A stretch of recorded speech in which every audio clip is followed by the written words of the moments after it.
लाल लाल सब कोई कहे, सबकी गांठी लाल, गांठी खुल परखे नहीं, ताको भयो कंगाल।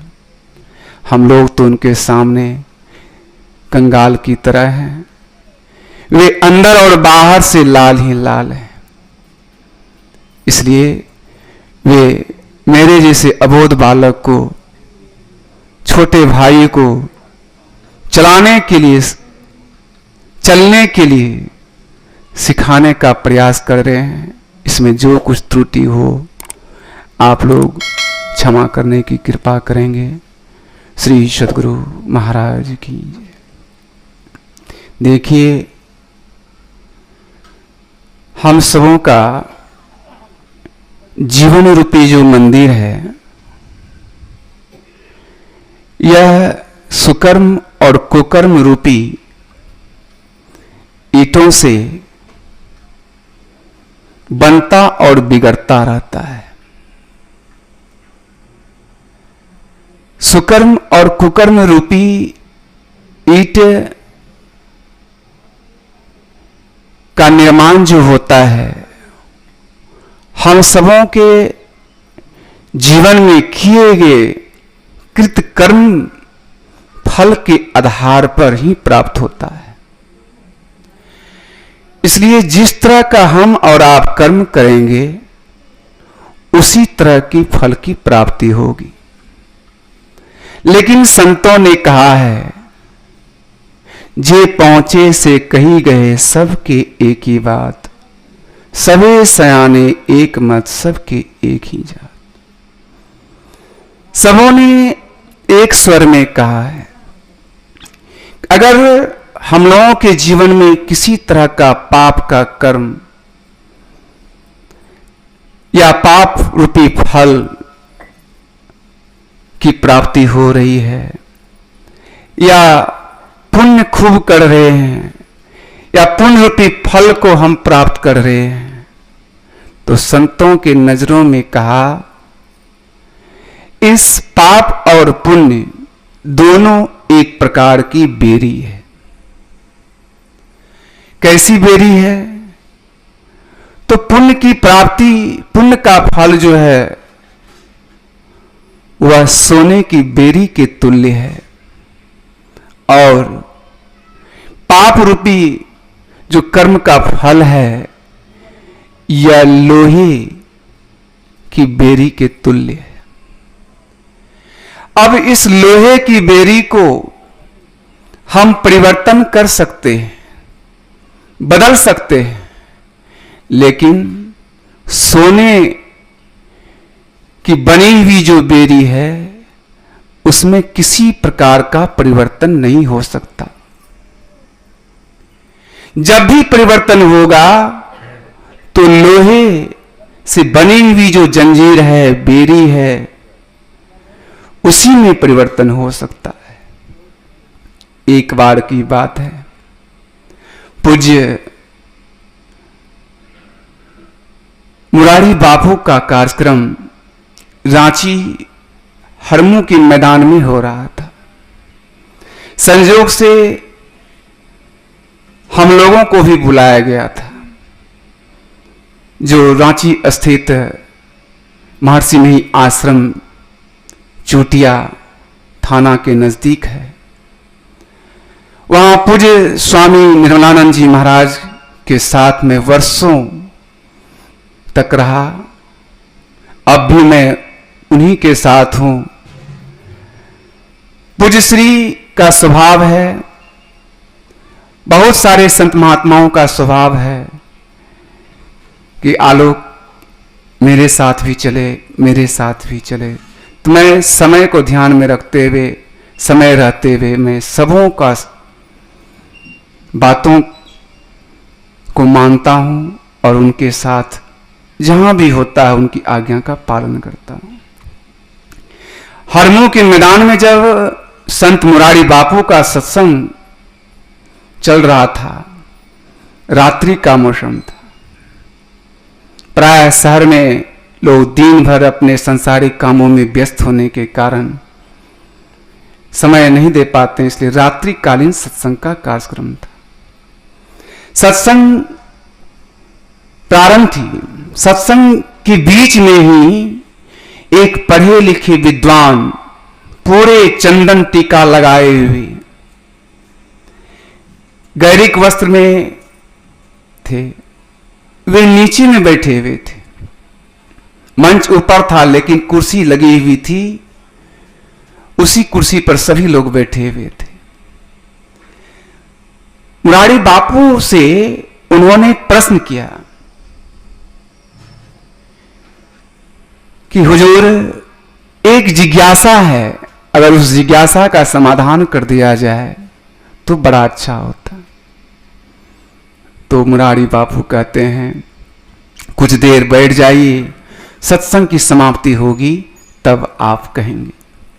वे बेचारे बैठ गए। सत्संग प्रसंगवश समाप्त हुआ। तब आदेश हुआ बापूजी का, कहिए ब्राह्मण देवता जैसे आप लग रहे हैं। उन्होंने कहा, हे महात्मन, मैं आपसे एक जिज्ञासा का समाधान करना चाहता हूं। सुखदेव जी मुनि के समय भी, व्यासदेव जी मुनि के समय भी, वशिष्ठ मुनि के समय भी जितने भी संत महात्मा हो गए, उन सबके समय में जब सत्संग का कार्यक्रम होता था, हुआ करता था, तो जो लोग भी सुनने के लिए आते थे, उनकी वाणी को सुनने के साथ ही उनके अंदर परिवर्तन हो जाता था। वे संसार से वैराग्य होकर के संतों की शरणागति ले लेते थे। लेकिन दुख की बात है, आज संतों का सम्मेलन बहुत हुआ करता है, बहुत जगह प्राय हुआ ही करता है, होता ही रहता है। और पहले के समय से अब बहुत ज्यादा अधिक भीड़ भी होती है। लोग भाववश संत महात्माओं के प्रति सम्मान भी करते हैं, लेकिन जैसे सत्संग की समाप्ति हो जाती है, लोग ज्यों के त्यों रह जाते हैं, उसमें किसी प्रकार का परिवर्तन नहीं होता। ऐसा क्यों? तब संत मुरारी बापू कुछ देर चुप रहकर फिर अपनी भाषाओं में उनको समझाने का प्रयास किया। कहे, सुनिए ब्राह्मण देवता जी, पहले के जो भी श्रद्धालु भक्त सत्संग श्रवण करने के लिए आया करते थे, वे लोहा बनकर के आया करते थे। और लोहा बनकर के जो आया करता है, उसका हृदय अवश्य परिवर्तन हो जाता है। और अभी के सत्संग में जो लोग आया करते हैं, वे सोना बन करके आया करते हैं। इसलिए सोना का परिवर्तन तो हो नहीं सकता है। लोहे का परिवर्तन हो सकता है, लेकिन सोने का परिवर्तन नहीं हो सकता। फिर ब्राह्मण देवता ने जिज्ञासा किया, हे महात्मन, मैंने समझा नहीं, यह सोना और चांदी क्या, सोना और लोहा क्या? तब उन्होंने कहा, हे ब्राह्मण देवता सुनिए, अगर लोहे को पारस मणि से स्पर्श करा दिया जाए तो वह सुहावना सोना बन जाता है, लेकिन सोना को अगर पारस मणि से स्पर्श करा दिया जाए तो उसमें किसी भी प्रकार का परिवर्तन नहीं हो सकता है। लोहा कौन है? तो जो पाखंड अरु अहंकार तजी निष्कपट अरु दीन हो, सब कुछ समर्पण कर गुरु की सेवा करनी चाहिए।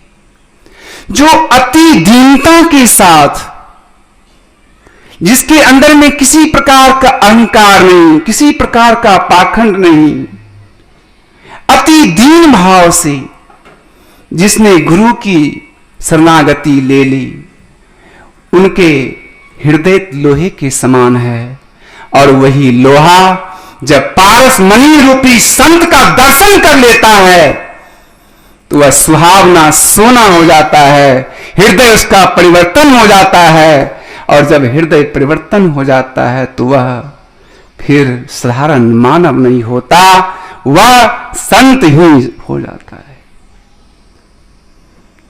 और सोना क्या है? वह अहंकार का प्रतीक है, पाखंड का प्रतीक है। हम धनवान हैं, हम बलवान हैं, हम उच्च जाति के हैं, उच्च वर्ण के हैं, कई प्रकार की बहुत सारी ऐसी भावनाएं हैं जो उनको यहां तक आने नहीं देता, जिसके कारण उसके हृदय में परिवर्तन नहीं हो पाता। जैसे इन बातों को उन्होंने सुना, वे ब्राह्मण देवता संत मुरारी बापू के चरणों में आकर के गिर पड़े। गुरुदेव, आप मुझे क्षमा करें, मेरे मन में बहुत सारी बातें आई थी, मैं आने से पूर्व बहुत बातों को सोचा था, लेकिन जब इन विचारों को मैंने सुना तो आप मुझे हृदय से क्षमा कर दीजिए। संत तो हृदय से क्षमा करने वाले ही होते, उनको क्षमा कर दिया गया। ठीक उसी प्रकार से हम सबों का जीवन रूपी यह जो मंदिर है, यह जो शरीर है, यह प्रारब्ध के कारण अगर अच्छा कर्म किए हो तो उसका फल मनुष्य शरीर में आकर के सत्संग के वचनों को सुनने का जो भाग्य प्राप्त हुआ है, यह बहुत बड़ी पुण्य की बात है, यह बड़ी धर्म की बात है। और मानव का शरीर तो बहुत लोगों को मिला है, लेकिन कुकर्मी, कुसंगति, कुमति वालों के संग में रहने के कारण उनका जीवन रूपी जो मंदिर मानव का तन मिला है वह बिगड़ता चला जा रहा है। ऐसे बिगड़े हुए मानव ही अगर सच्चे राजमिस्त्री रूपी संत का दर्शन कर ले, संतों के ज्ञान रूपी हथौड़े का चोट प्राप्त कर ले, तो वह कुकर्म बिगड़ा हुआ ईंट जो है, वह राजमिस्त्री रूपी जो संत है, संत जो अमृतवाणी से हथौड़ी, अमृतवाणी जो उनकी हथौड़ी है, उसके प्रहार से ईंट को तोड़ तोड़ करके सीधा करके सुसंगति वाले के साथ जोड़ देता है, और जोड़ करके उनका जीवन रूपी दीवार का निर्माण कर देता है। और जब जीवन रूपी दीवार का निर्माण हो जाता है तो किसी भी प्रकार का उसके अंदर में जो है कुविकार सारा का सारा समाप्त हो जाता है। इसलिए हम और आपका जो यह जीवन है सुकर्म और कुकर्म रूपी ईंटों से बना हुआ है, जो बनता है और बिगड़ता है।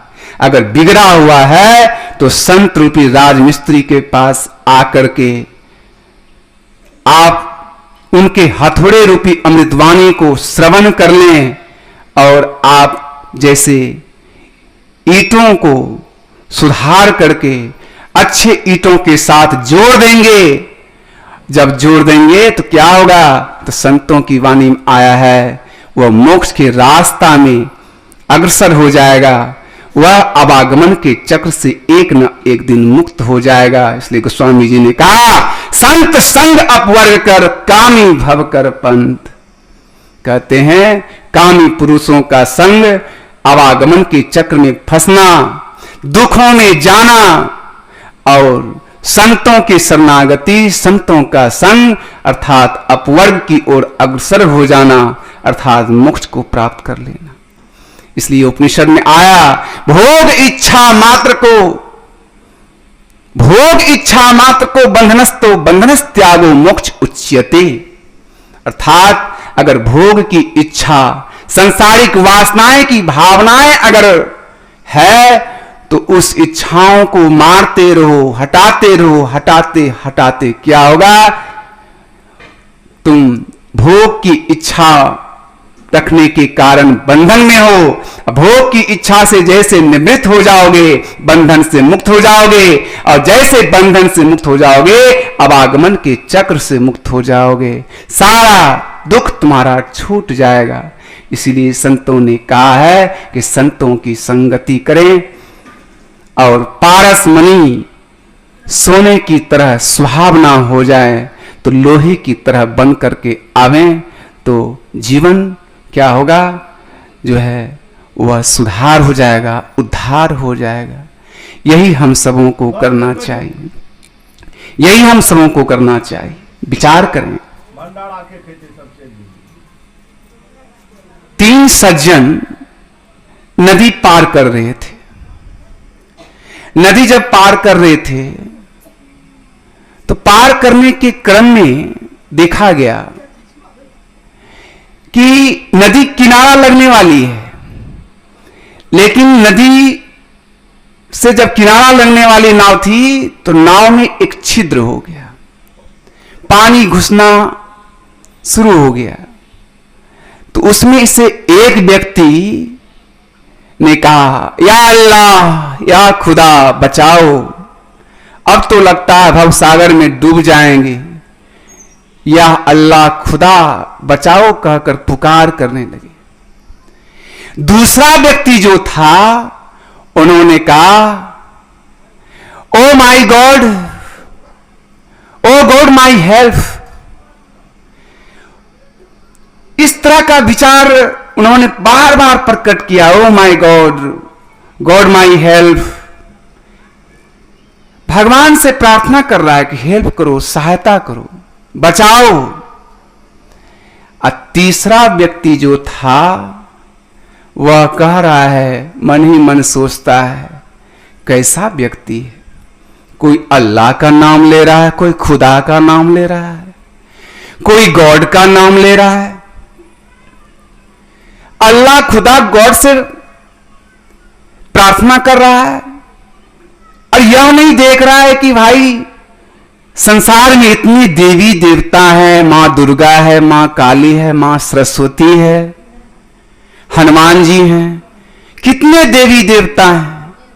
इतने इतने मंदिरों में जाकर के भी इनको पता नहीं चला कितने देवी देवताओं के पास लोग जाकर के मन्नत मांगते हैं कि सहायता मदद मांगते हैं। ये बड़ा अज्ञानी है। इसलिए ये ओ my God, O my God को पुकार कर रहे हैं, अल्लाह खुदा को पुकार कर रहे हैं। यह मन में तीसरा व्यक्ति सोच रहा है। सोचते सोचते उसके मन में तो था कि मैं दुर्गा मां का नाम लूं, काली मां का नाम लूं, सरस्वती जी का नाम लूं, इत्यादि देवी देवताओं का पुकार करूं, मन ही मन सोच रहा था। दो व्यक्ति जो था वह बेचारा कहता है, अरे तुम भी कुछ पुकार लगाओ, भवसागर से पार हो जाओगे। लेकिन मन ही मन एक दूसरे को समझा रहे हैं।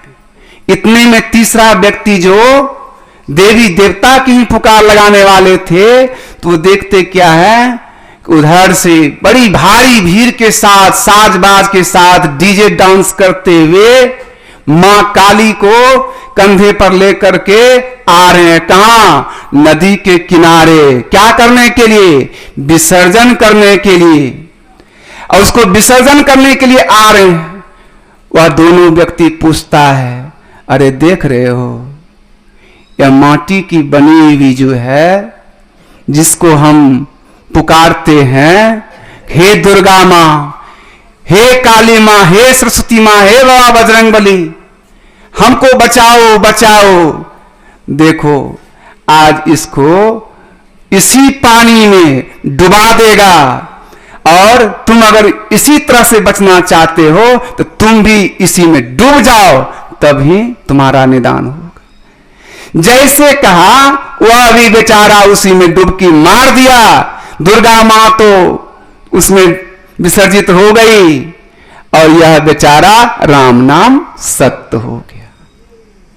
कहने का भाव मेरा यह है, अगर हम और आप इसी तरह मन में भाव बना करके रखेंगे, एक इष्ट की पहचान नहीं करेंगे, तो हम और आप भी उसी तरह उस गंगा जी में, उस नदी में, उस देवी की तरह विसर्जित हो जाएंगे। और राम नाम जब सत्य हो जाएगा तो पुनः आएंगे कि नहीं आएंगे इसका कोई ठिकाना नहीं है। अगर इससे बचना चाहते हैं तो एक ईश्वर पर अचल विश्वास, पूर्ण भरोसा तथा अपने अंतर में उनकी प्राप्ति का दृढ़ निश्चय रखना, सद्गुरु की निष्कपट सेवा, सत्संग और दृढ़ ध्यानाभ्यास, इसको जो अपना लेंगे वह भवसागर से पार हो जाएंगे, भवसागर में नहीं डूबेंगे। अगर इसको जो नहीं समझेंगे वह भवसागर में बार बार डूबेंगे, बार बार शरीर में आएंगे, बार बार आवागमन के चक्र में फंसेंगे, बार बार दुख में पड़े रहेंगे। इसलिए गुरु महाराज कहते हैं एक ईश्वर को जानो। वह ईश्वर है कौन? जिसको शरीरस्थ जीवात्मा कहते हैं कि हमारे शरीर के अंदर वह जीवात्मा है, वह जीवात्मा है कौन? जिस परम परमात्मा को हम और आप जानते हैं, परमात्मा है कौन? जीवात्मा कहते किसको है? परमात्मा कहते किसको है? ईश्वर किसको कहते हैं? इसका भी खुलासा संत मत सत्संग के द्वारा किया जाता है। अगर ईश्वर को हम पुकारते हैं तो ईश्वर को लिखते हैं जिस तरीके से, अगर उसका संधि विच्छेद करें, ईश्वर का संधि विच्छेद आप करेंगे तो ईश जोर वर, जो पढ़े लिखे हैं वे जानते हैं। अगर ईश्वर शब्द का संधि विच्छेद किया जाए तो ईश जोर वर, और उस ईश का अर्थ को जाना जाए तो कहते हैं ईश का अर्थ होता है शासक। कौन? शासन करने वाला। शासन करने वाला जो शासक है उसी का नाम ईश है। और वर का अगर अर्थ समझा जाए तो वर का अर्थ होता है श्रेष्ठ, सर्वश्रेष्ठ। अब विचार करें, वही ईश वही वर, सर्वश्रेष्ठ शासक कौन हो सकता है? विचार करें, सर्वश्रेष्ठ शासक तो कोई एक ही एक हो सकता है, जिसने सूर्य को बनाया, चंद्र को बनाया, 33 करोड़ देवी देवताओं को बनाया, इस पृथ्वी को बनाया, सारे ब्रह्मांड की रचना की। अगर कोई कहते हैं कि मैं हूं, इसके बाद वो कहते हैं कि मैं हूं, तो समझिए वहां ससीम है, वहां अनंत नहीं है, वह सर्वश्रेष्ठ नहीं है। अगर कोई सर्वश्रेष्ठ है तो कोई एक है, उसी एक को गुरु महाराज कहते हैं पकड़ो। और उसी ईश्वर को पकड़ने के लिए कहते हैं उस ईश्वर को जानो, और ईश्वर को जो जानेगा वही ईश्वर तक पहुंचेगा। और उसी सर्वश्रेष्ठ ईश्वर जो है, सर्वश्रेष्ठ शासक जो है, उसी सर्वश्रेष्ठ शासक का नाम ईश्वर है। उसी सर्वश्रेष्ठ शासक को हम और आपको जानना चाहिए, उसी सर्वश्रेष्ठ शासक के पास पहुंचना चाहिए। वही ज्ञान हम सबों को गुरु महाराज ने देने का काम किया है। और आगे भी बता रहे हैं कि जीवात्मा है क्या, परमात्मा है क्या। जीवात्मा के संबंध में कहा गया है जो शरीर के बंधनों से युक्त हो, जो प्रकृति के गुणों से युक्त हो, प्रकृति के गुणों से आबद्ध हो, प्रकृति के बहुत सारे सगुण, रजोगुण, तमोगुण, सतोगुण, इन तीनों गुणों से जो आबद्ध हो, वह क्या है? वही जीवात्मा है। वही आत्मा जीवात्मा कहलाता है। जो आत्मा इन तीन गुणों से युक्त हो, संसार के बंधनों से, प्रकृति के गुणों से युक्त हो, कहते हैं वही आत्मा जीवात्मा कहलाता है। और परमात्मा कौन कहलाता है? जो आत्मा इन सारे गुणों से परे हो, इस प्रकृति के गुणों से परे, संसार के गुणों से परे, सारे गुणों से जो परे हैं, सारे बंधनों से जो मुक्त हैं, उसी को परम आत्मा कहा गया है। वही परम आत्मा की प्राप्ति करने के लिए हम सबों के गुरु महाराज बतलाते हैं। उस परम आत्मा को जानो, और वह परम आत्मा कैसे जानोगे? तो इस आत्मा से ही उस परमात्मा को जान सकोगे। इस आत्मा से ही उस परमात्मा को जान सकोगे। तो इस आत्मा से परमात्मा को जानने की कला क्या है? तो कहते हैं कि वेदवाणी में आप लोगों ने सुना कि 14 इंद्रियों के द्वारा जो हम और आप परमात्मा का दर्शन करना चाहते हैं, ईश्वर का दर्शन करना चाहते हैं, कहते हैं यह एक प्रकार का झूठी खेल है। इस 14 इंद्रियों के द्वारा उस परमात्मा को नहीं जाना जा सकता है। अगर परमात्मा को जानना चाहते हो तो क्या करना होगा? इस 14 इंद्रियों के परे जाना होगा। और 14 इंद्रियों के जब परे जाएंगे तब क्या होगा? उस आत्मा से उस परमात्मा को हम और आप जान पाएंगे। जब आत्मा को उस परमात्मा का मिलाने का जो रास्ता है, मार्ग है, साधना की पद्धति है, वह कौन बताएंगे? जिसने अपने आत्मा का साक्षात्कार उस परमात्मा से कर लिया हो। ऐसे सच्चे सद्गुरु मिल जाए तो उनके द्वारा ज्ञान ध्यान की बातें लेकर के, उनके बताए मार्ग पर चल करके जब हम साधना करेंगे, साधना के क्रम में बताया गया है क्या करें? तो मानस जप करें, मानस ध्यान करें, दृष्टियों की साधना करें। इस प्रकार से इसमें अगर कुशल हो जाएं तो नदानुसंधान की क्रिया के द्वारा एक न एक दिन इसमें भी पूर्ण कुशलता के साथ उस परम परमात्मा को प्राप्त करने में सक्षम हो सकते हैं। वह कौन कर सकता है? तो वह साधक ही कर सकता है जो साधना में अनवरत लगनशील है। इसलिए सत्संग योग के चतुर्थ भाग में पारा संख्या 103 में गुरु महाराज की अमृतवाणी लिखी हुई है। उसमें आया हुआ है कि जीविता का उदय हुआ है, इसका नाश भी संभव है, लेकिन इसमें आत्मा को किसी प्रकार की हानि नहीं है।